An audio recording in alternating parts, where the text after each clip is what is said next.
Good morning, everyone, and welcome to another edition of Bleeding Crypto's 15-minute BTC market update. I hope you're having a good day, morning, or afternoon, depending on where you are in the world. It is now Saturday, July 20th, 8:06 a.m. local time. So let me start off by giving my disclaimer. I would need to protect myself legally. I am not a financial advisor. This is not financial advice. I am wrong 99.9% of the time. So if you use real money and you follow me, you have a 99.9% chance of losing it all. This is just for entertainment purposes only. This is for fantasy paper trading. All right, guys. So let's start off with the chart that I used yesterday, which is outside the normal chart that we use, but I think it's better just to follow through from yesterday's discussion. Because yesterday's discussion, we were talking about the possibility of finding major resistance on the horizontal medium of the channel. And then if we broke through that, we would have the diagonal channel, the top of the diagonal channel. So what we did is that we marked it here in a box. We put the top of the diagonal channels here. The top of the horizontal medium line was the bottom of this box. And we came, actually, let me do this. Let me zoom in and let me show you. I'm going to move this yellow over. Look at that. Exactly to the resistance that we talked about. Now, does that mean that we cannot climb higher? No, it doesn't. We could do it. That's why we have this scenario here, and that's what these lines represent. The bull scenario was us either stopping here or even going here and then back testing this area that's going to be major support, and I showed you the reasons why. So if you haven't seen yesterday's video, I really encourage you to watch that first, because often it's always better if you're learning someone's system or you're trying to trust someone's TA. You want to check what they say. The best thing to fact check them is go back before it happens, listen to what that person said, and then see if they know what they're talking about or if they're full of shit. So I encourage you, please, to do that. Actually, watch 2 or 3 videos down, and you'll see step by step. Every step that we've done, I've been calling it. But I want you to I don't want you to focus that I'm right. I want you to focus what led me to believe that. That's the only way you guys are going to learn. So now, what's the probability? What's the possibility of today? The possibility is we could go higher. What's the probability? Well, it's going to be difficult because this is a very strong area of resistance. But if the market makers do want to take it up because we have that scam pump weekend going on, we could definitely go here. Now, I told you yesterday that this scenario here about going higher to the high block liquidation, to me, is less likely. Is it possible? Anything is possible, but it's less probable. The most probable scenario is to basically dump from here or go up to here and follow the red line. So the red line, this is the daily time frame, guys. Now bear with me. I put this double top a little wide, just more for illustration purposes, because if you look at this, the middle of here is Thursday of next week. That's not what I want you guys to focus on. What I want you to focus on is the market structure. So you probably won't see this market structure on the daily time frame, but if you zoom into, like, say, the 4-hour, the hourly, it may make more sense, and you'll see that double top market structure. It just won't be this wide, played out the way it is. The reason I mention it, sometimes I'll have people say, hey, BC, your inside of your double top is like Wednesday or Thursday. No, this is going to happen this weekend. It's hard to identify if I were to do this right here, real close. It's hard for new people to know what I'm looking for. So could we push up today into tomorrow? Something that's very typical that Asia likes to do. Saturday or Sunday night, they push higher. So if they do push higher, it's okay. We talked about this yesterday. This is the possibility. But where do you think would be a good idea to maybe start taking some profits on your long positions? Where do you think may be a good idea to maybe start building some short positions? Here or here? So in this vicinity here, because we don't know how high it's going to go, you may want to start building some short positions with some very low starter positions, so that in the event that we do this here, you've got some wiggle room to either add or to exit with a very minimal loss. But let's talk about the probable scenario that I'm looking for would be us to come into here by Monday morning.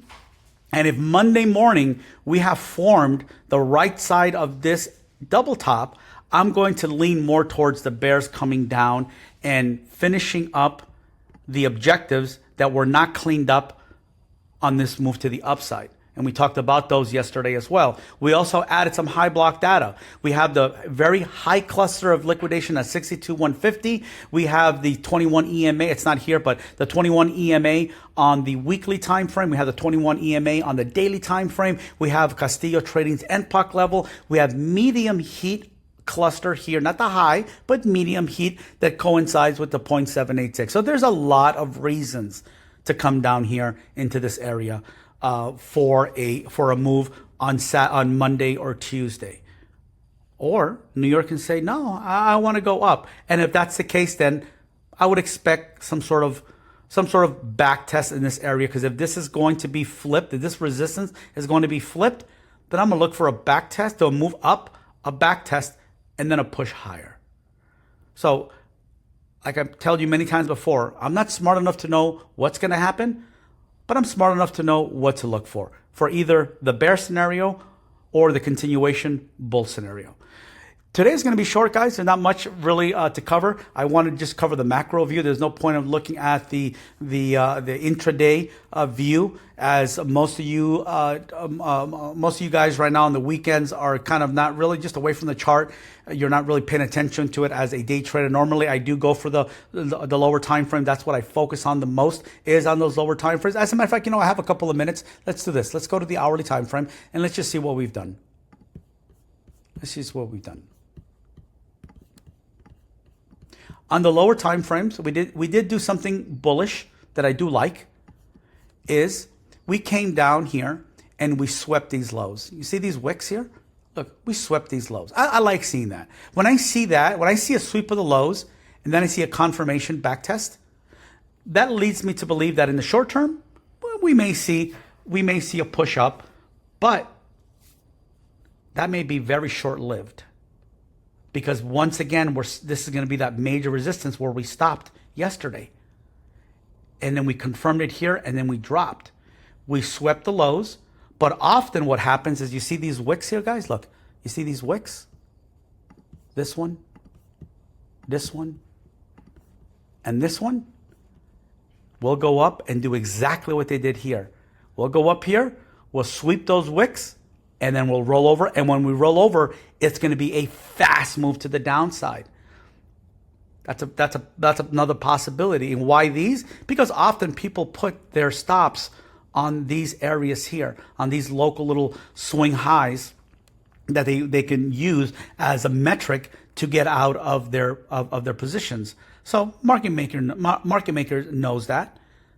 They know, oh man, I'm going to put my short here. We're dropping. It looks like it's going down. We're hitting major resistance. But in case I'm wrong, I'll just put it on the prior swing high, or this one, or the swing high before the top. I'll just put it there just to be safe. They know that. Often the market will turn around, grab that, leave you behind, so you can start opening your positions much, much lower, and you'll have to deal with them. You open them, and then what do? They start pulling up again, and then you start playing that game when you should have just stayed in your position, in your short position to begin with. So it's not easy, guys. There are patterns to look for. There are things you can recognize. There are ways you can shift your probability. Sometimes in the morning we wake up, everything looks great. We're bullish. We're taking longs. We're hunting for longs. We're inside of longs. And then New York comes, 11 o'clock, the 9 to 11 o'clock hour for my time, for Pacific time at the moment, is the window where we see a lot of reversals happen.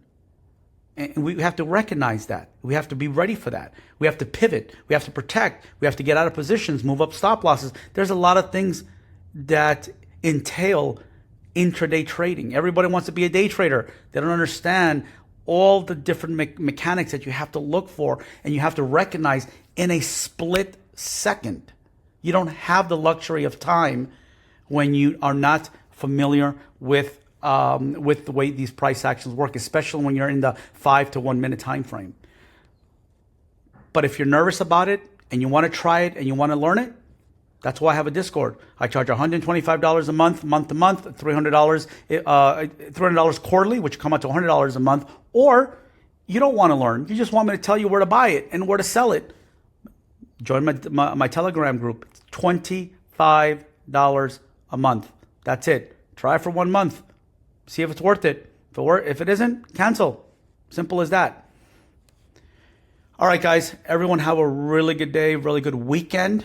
And let's see if BTC can come here, sweep these lows and start heading down, or do we scam pump a little bit more into our red box and then wait for that violent drop down? Because remember, guys, they're going to give you a violent drop because they don't want you to jump into a short position. They're doing everything they can to get you out. They will start dropping, and as people start coming in, look what they do. They start pushing up, making you doubt yourself, like, oh, no, wait. I think she wants more, because everybody always believes it's going to go and it's going to continue to go.